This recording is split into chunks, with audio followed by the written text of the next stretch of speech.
નમસ્કાર મિત્રો, એ TV news ઉપર આપનું હાર્દિક સ્વાગત છે। હું છું મહેશ ને આજના મોટા સમાચાર સામે આવી રહ્યા છે ત્યારે વાત કરવામાં આવે તો વરસાદને લઈ મોટા સમાચાર સામે આવી રહ્યા છે। મહીસાગરમાં કમોસમી વરસાદ મધ્યરાત્રે ધોધમાર શરૂ થતાં ખેડૂતોમાં પાકને નુકસાનની ભીત છવાઈ ગઈ છે। જ્યાં મિત્રો મોટા સમાચાર સામે આવી રહ્યા છે। મહીસાગર જિલ્લામાં કમોસમી વરસાદ શરૂ થયો હતો।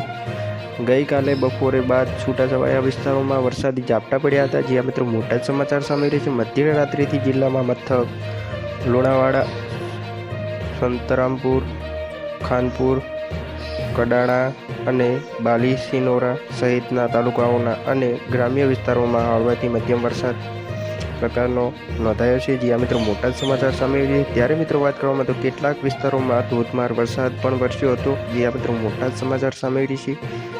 આ કમોસમી વરસાદના કારણે ખેતીના પાકને નુકસાન થવાની ભીત છવાઈ ગઈ છે। જ્યાં મિત્રો મોટા સમાચાર સામે રહ્યા છે। જેનાથી પગલે ખેડૂતોમાં ચિંતાનો માહોલ જોવા મળી રહ્યો છે। હવામાન વિભાગ દ્વારા આગામી 27 ઓક્ટોબરના રોજ મહીસાગર જિલ્લામાં ભારે વરસાદના સંભાવના વ્યક્ત કરી છે। ત્યારે યલો એલર્ટ જાહેર કરવામાં આવ્યું છે। હાલમાં પણ લુણાવાડામાં ધોધમાર વરસાદ વરસી રહ્યો છે। જ્યાં મિત્રો મોટા સમાચાર સામે રહ્યા છે। બસ અત્યારે આટલું જ। અમારી ચેનલ સાથે જોડાવા માટે તમે લાઇક, શેર અને સબસ્ક્રાઈબ પણ કરી દીધું।